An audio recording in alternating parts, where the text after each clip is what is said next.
Assalamualaikum warahmatullahi wabarakatuh. Kembali lagi bersama saya Ivan di channel Ivan Fish Farm. Baik teman-teman, di video kemarin saya menjelaskan bagaimana ciri-ciri ikan gapi yang mau sakit teman-teman. Jadi di video sebelumnya itu saya menjelaskan bagaimana ciri-ciri ikan gapi yang mau sakit. Nah, ciri-ciri ikan gapi yang mau sakit menurut pengalaman saya itu ada 3 teman-teman. Yang pertama tidak mau bergerak. Yang kedua cara berenangnya itu berbeda daripada biasanya teman-teman. Yang ketiga itu nafsu makan turun. Nah, ketika itu terjadi, apa yang harus kita lakukan teman-teman? Nah, pada video kali ini saya akan menjelaskan bagaimana ketika hal-hal itu terjadi dan apa yang harus kita lakukan. Sebelum ke videonya lebih lanjut, seperti biasa teman-teman, bantu saya dalam mengembangkan channel saya agar saya lebih semangat lagi dalam mengupload video tentang ikan gapi, ikan moli, dan ikan pleti teman-teman. Caranya, bantu saya dengan cara subscribe, like, komen, dan share. Dan jangan lupa aktifin lonceng notifikasinya agar teman-teman tidak ketinggalan video-video dari saya selanjutnya. Baik teman-teman, ketika hal-hal itu terjadi, ikan tidak mau bergerak, kemudian cara berenangnya berbeda, yang terakhir nafsu makan turun, apa yang harus kita lakukan? Nah, kalau berdasarkan pengalaman saya, itu saya bagi menjadi 2 teman-teman. Yang pertama adalah pencegahan. Nah, proses pencegahan ini agar tidak terjadi atau agar ini kita antisipasi hal-hal yang tidak kita inginkan itu tidak terjadi. Yang pertama ini mutlak teman-teman, itu adalah mengontrol kualitas air. Sebenarnya masalah utama ketika kita budidaya ikan gapi itu adalah airnya.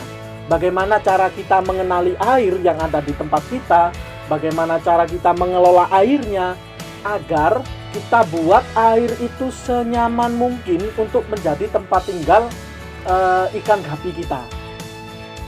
Nah, setiap breeder, setiap penghobi ikan gapi, itu caranya beda-beda teman-teman dalam mengontrol kualitas air. Karena yang tahu kondisi air di daerahnya atau kondisi air yang ada di farmnya itu ya teman-teman breeder sendiri atau teman-teman penghobi sendiri, itu yang tahu, bukan orang lain. Jadi yang harus kita kontrol pertama itu kualitas air. Bagaimana kita menyifon atau menguras. Kalau saya kan menguras langsung karena saya pakai filter semi under gravel ini cukup bekerja ya, cukup menghasilkan manfaatnya bagi saya karena saya tidak perlu repot-repot dalam menyifon teman-teman. Akan tetapi setiap 1 bulan itu minimal bisa lebih itu saya kuras total. Jadi filternya saya bersihkan, kemudian akuarium saya bersihkan, itu semuanya saya bersihkan agar ikan kembali nyaman ketika hidup di akuarium kita. Jadi itu yang harus kita lakukan teman-teman. Kemudian pencegahan yang kedua adalah mengontrol pakan yang kita berikan. Apalagi pakan kan ada 2 jenisnya, pakan alami sama pakan buatan. Nah, untuk pakan alami, ketika kita memberikan pakan alami, kalau saya biasanya cacing sutra yang saya berikan, itu cacing sutranya saya bersihkan dulu teman-teman. Jadi sampai bersih. Jadi ikan gapi ketika mau makan cacing sutra yang saya bersihkan, cacing sutra yang saya berikan itu sudah saya bersihkan terlebih dahulu sampai benar-benar bersih. Jadi tidak akan sampai mengotori akuarium kita. Kemudian pakan buatan juga kita kontrol teman-teman. Di sini ada beberapa pakan buatan yang saya pakai. Ada Polaret, ada pelet NRD, ada Fengli, ada PF500. Itu semuanya saya kontrol juga. Saya lihat bagaimana kualitas pakannya, saya lihat bagaimana expirednya atau masa berlakunya pakan itu. Nah, itu yang harus kita lakukan, teman-teman. Kemudian masa pencegahannya, teman-teman, agar tidak terjadi hal-hal yang tidak kita inginkan, kayak ikan tidak mau bergerak, kemudian cara berenangnya berbeda, dan nafsu makannya turun. Kemudian kalau itu sudah terjadi, apa yang harus kita lakukan? Yakni pengobatan, teman-teman. Nah, untuk pengobatan sendiri, biasanya yang pertama itu saya lakukan karantina. Ini biasanya dalam satu tank, misalkan dalam satu tank ada berisi 20 ekor ikan misal. Nah, ada 1 ekor ikan itu yang mempunyai atau memiliki ciri-ciri yang ikan yang mau sakit tadi, teman-teman. Nah, itu kita ambil, kita karantina di wadah sendiri. Jadi, kita siapkan wadah tersendiri. Kemudian, wadah itu kita kasih ikan yang ciri-cirinya mau sakit tadi. Jadi kita pisahkan dari koloninya, kita pisahkan dari akuarium, kita pisahkan dari teman-temannya tadi, agar tidak terjadi penularan terhadap teman-temannya, teman-teman. Ya, itu agar tidak terjadi penularan.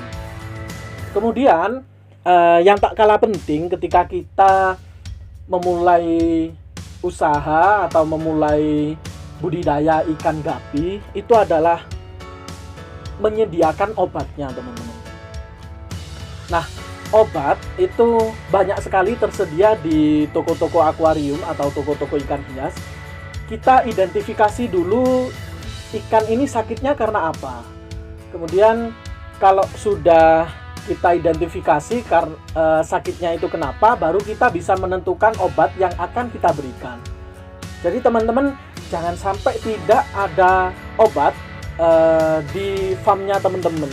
Jadi tidak hanya kita budidaya, tapi kita juga selalu antisipasi agar tidak bisa agar ketika terjadi sakit, ikan kita sakit, kita juga sudah siap dengan obatnya, teman-teman. Nah, itu yang bisa saya jelaskan, itu berdasarkan pengalaman saya, yaitu pencegahan sama pengobatan. Kalau pencegahan tadi mengontrol kualitas air sama mengontrol pakannya. Kemudian kalau pengobatan itu kita karantina, kemudian kita berikan obat sesuai dengan ikan itu sakit kenapa, teman-teman. Baik, teman-teman, sampai sini dulu video kali ini. Kalau ada usulan, kritik, saran, atau komentar, atau pertanyaan-pertanyaan seputar ikan gapi atau ikan moli atau ikan pleti, silakan tulis di kolom komentarnya. Kami tunggu ya untuk membangun channel ini agar lebih berkembang. Semoga bermanfaat. Assalamualaikum warahmatullahi wabarakatuh.